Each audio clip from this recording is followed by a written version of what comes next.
किरण इत मत जनिया कि हम तोहरा के कहतानी नायक के नायिका के प्रति सुझाव बा। अरे मुंह लटकवले दिनवा नहीं वराइए रानिया। हाय हाय हाय हाय हाय हाय हाय हाय हाय हाय रे। अरे मुंह लटकवले दिनवा नहीं वराइए रानिया। अरे आवा कोरा कोरा ले उठाइए रानिया। आहो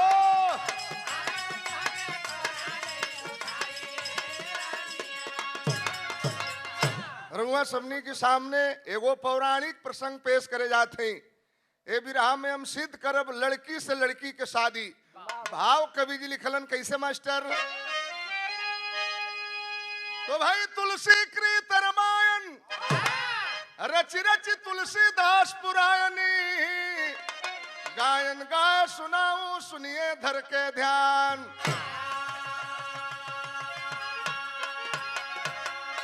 काशी द्रविड़ नरेश दोनों खेलन चले शिकार। दैव जोग से बीच विपिन में भइले खास दीदार। बहुत अच्छे, क्या बात है। यही बनारस के राजा काशी नरेश, द्रविड़ देश के राजा द्रविड़ नरेश शिकार खेलत गईलन एक ठे जंगल में। दोस्ती के शुरुआत भइल। दोस्ती के हाथ बढ़ौलन त दोनों राजा वादा का कैलन तरज निम्मन भाव हमरे बिरहा में बा। कैसे मास्टर। दोस्त मेरी दोस्ती अटल रही जाए। बाबा बाबा अरे बदल जाए चंदा सूरज भी बदल जाए। दोस्त मेरी दोस्ती अटल रही जाए।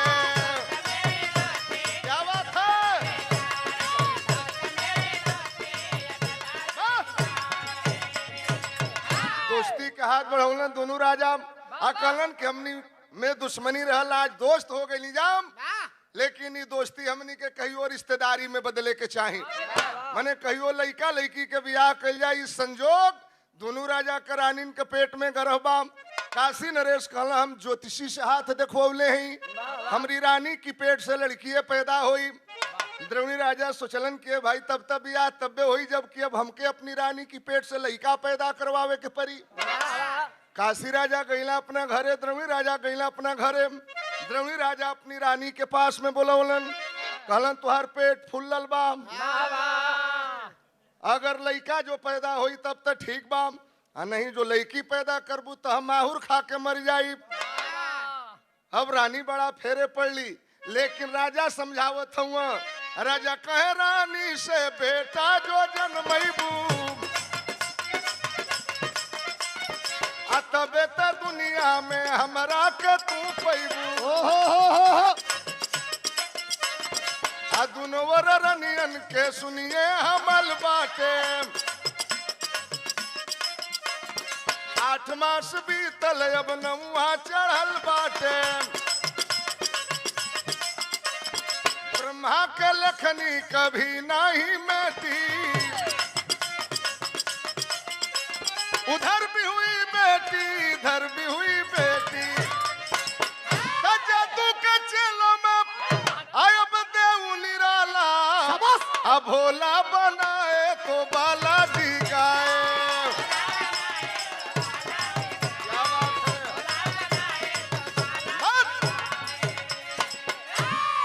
संजोग देखा दोनों राजा के रानीन की पेट से लड़की पैदा भइलिन। काशी नरेश तक खुश भइलन। द्रविड़ राजा के रानी सौरी वाला घर में लड़की के गोद में लेके रोवतड़ी। हमारा राजा जान जन की लड़की भइल बे माहुर खा के मर जिहन। तो यहाँ बिरहा के टेरी में कवि जी भाव लिखलन। अरे दिमागवा में छाई बेकली लली को गोद में लेके कही कि भइले दगवा। लड़की के गोद में लेके रानी साहिबा रोवत बाड़ी। धगरिन पहुंचल नार काटे खातिर के। धगरिन के पैर पकड़ के रानी साहिबा रोवे लगली। हमरे सैया के जिंदगी तोहरे हाथ में बा। रो रो कहत कबाड़ी बिरहा में भाव कवि लिखलन। वाह क्या बात है, क्या बात है। आया रब्बे कल होए बेकल होए बोली। बाबा अरे धई करके धगरिन के चरनिया, अरे धई करके धगरिन के चरनिया की रनिया बेकल होए बोली। बहुत अच्छे। क्या बात है।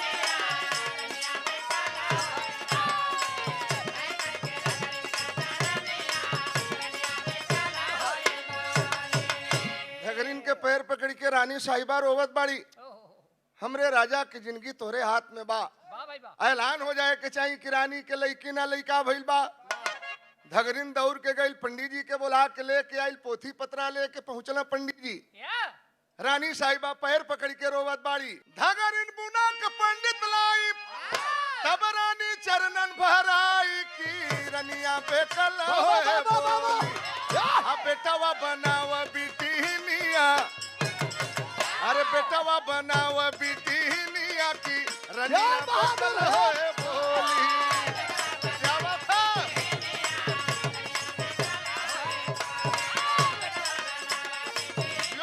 यो लाल यो।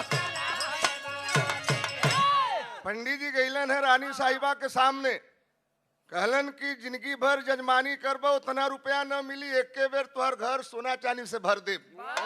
राजा की कान में ऐलान हो जाए चाहिए कि रानी के लड़की ना लड़का भइल बा। पंडित जी कहला हमरा झूठ बोले में का राखल बा। पोथी पत्रा लिहला, पहुंचला राजा के दरबार में। राजा की जय हो, दरबार की जय हो, मलिकार की जय हो। राजा जी कहलन वाह वाह क्या बात है। पंडित जी कवित पढ़े लगलन, दाली पकल भात पकल महुआ गदरानी, नौनिया के पेट फूलल न हुआ बौरानी। कहो वाह वाह, बड़े बाबू हैं कदरदानो हैं, आहा हा हा तनी रुपया दो। राजा जी कलन की खाली बाहे बाह करब की बतियो बतईब। पंडित जी दखलन कलन वाह वाह गजब भगवान तो के सुंदर बेटा दिले हुआ, यही जो काम गड़बड़ा गई भई रहल बेटी। पंडित जी कलन गजब सुंदर बेटा दिले हुआ, लड़का तो बहुत सुंदर बा, लेकिन लड़का मूर में परल बा। मूर मने मूल नक्षत्र में बा। वो लड़का के 16 बरिस मुंह नहीं खे देखे के। जवन लड़का मुंह में पड़ेला या 27 में पड़ेला, लड़का के बाबू जल्दी लड़का के मुंह ना देखेलन। पंडित जी बतौलन कि लड़का मुंह में पड़ल बा, ओकर 16 बरिस मुंह नहीं खे देखे के। पंडित जी कहला 20 बरिस मुंह देखे के मत परो, भइल त लड़का। उन्हें काशी राजा के लड़की हो गई, ने हमर लड़का हो गल। धन्य है प्रभु जवन हमनी के जंगल में करार कैले रहनी जा, आज पूरा हो गई। ऐलान हो गई कि राजा के बड़ा सुंदर लड़का भइल बा। नेगहरू जोगहरू पहुंचलन, वही में गीत गावतन। तौले हमरे पूर्वांचल के मशहूर धुने नेटवाइन गावेली। वो झुंड के झुंड बना के गईली जाके राजा के द्वारे गावत है। मलिकार कच कचा बाबा बनौले रे नट बाबा आशीर्वाद हे गबाड़ू। अरे कराइली हला रे कराइली हला बल जोरी पिया गावना, अरे कराइली हले बल जोरी पिया गावना।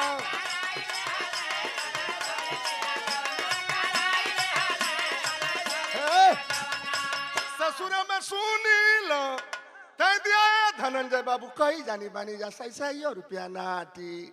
हे गबाड़ू हई बड़ा खिलाड़ी हवा, हई खाली कही कहवा हो। गीत गव नहीं गवात बाप। तवले सोहर गावे वाला गोले आ गई। मेहरारू झूम झूम के गावतड़ी नाचतड़ी। इटावा एटा मैनपुरी फरुखाबाद में एक गीत के सोहर के रूप में मेहरारू गावेलिन। कैसे गावली तनी गमछा हमार वाला दे देता भैया। एके ब्रज भाषा के गीत बा। ईटा मैनपुरी फरुखाबाद में मेहरारू के जब दर्द होला तब मर्द से 3 गो पीर बतावेलिन, और अचरा ओढ़ के नाच नाच के बतावेलिन। वैसे हम के लवंडा में गिनती मत करिया जा। वो कैसे गावली तन स्वर दे द मास्टर। का हो अरे दैया पहली पीर जब आई रे,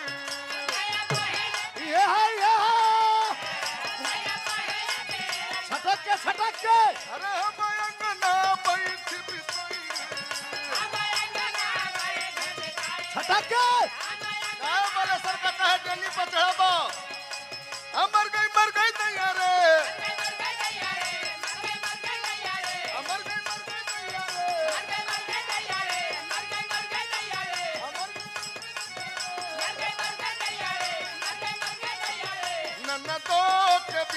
जादू डाला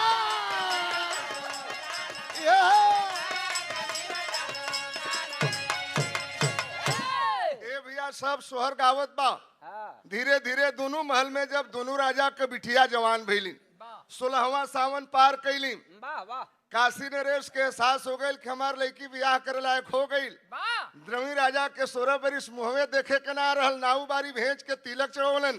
द्रवी राजा शुभ दिन के बारात लेके जब चलल हुवन काशी नरेश के यहाँ ब्याह करे खातिर के वो समय के भाव बा एक ठे बड़ा कचकच धुन आ गई। धुन तो हुए बाए किरण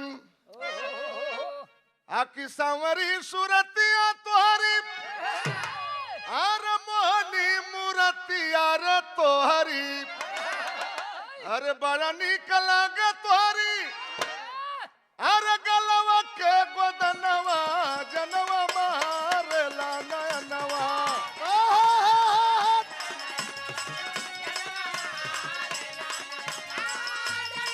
क्या बात है जनवा मारेला नयनवा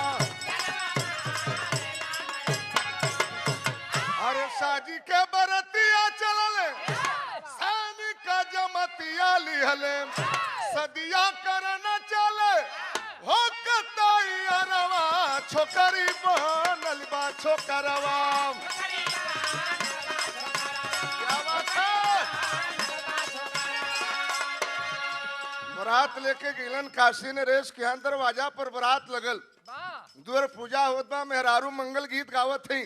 बारात वाला नाश्ता पानी खा के मगन हुआ उ निमन निमन मिठाई राजभोग रसगुल्ला पेड़ा पंतुआ मिठाई चलत बा। बारात वाला मगन हुआ तौले ऐलान हो गई जल्दी बियाह हो को 12 बजे साहित्य में नौनिया दुल्हा के ले जाके मड़वा में बैठावते ते केहू के शादी में नाऊ ना उनके छूट रहेला नौआ कोनो घर में ढूक जे है नौनिया दुल्हन के केनियो खो दीदी है नौनिया दुल्हा के ले जाके मड़वा में बैठावते मुंह भी झुका के नौनिया निकल के मड़वा से बाहर आइल नौआ पाती में बैठ के पूरी तरकारी खात रहल नौनिया गइल कला से तो कला जल्दी भाग ई बड़े आदमी के बारात है बारात में का हो जाई कोनो ठीक नहीं खे नौआ कला सारे बुजरी जब खाए बैठिला तब तोहरा में अणसेला अरे 2-4 गो पूरी खैले बानी तनी दही बाकी बा खा लेबे दे नौनिया कोर्ट भाषा में समझावत बे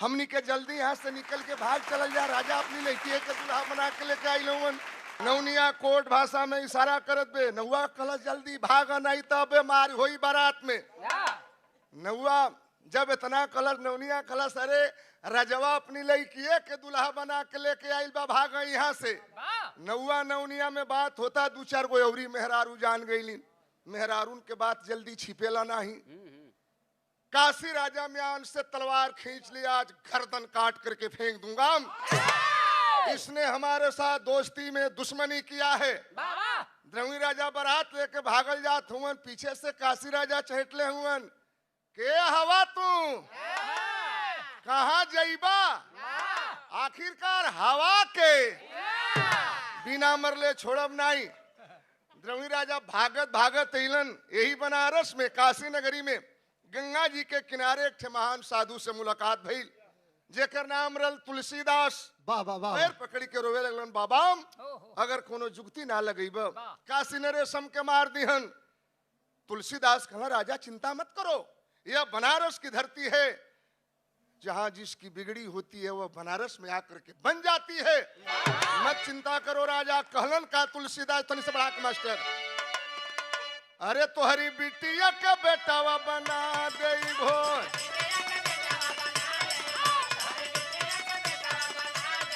आया रे तुलसी जी आया चौका पुराए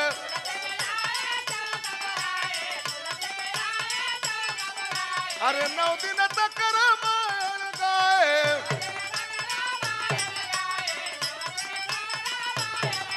अरे अब हम हवन करा दई भो तोरी बिटिया का बेटावा बना दई भो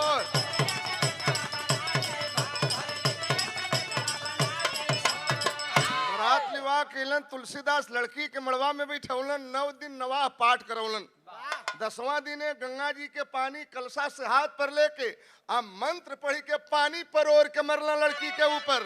गंगा जल कलशा से गिराए, ओ हो अरे लड़की से लड़का बन जाए,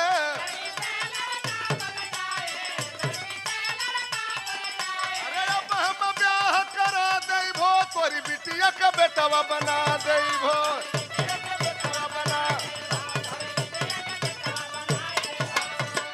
मंत्र पढ़ के लड़की से लड़का बनौलन, तब द्रोणी राजा के लड़का के शादी काशी राजा के बेटी से भइल।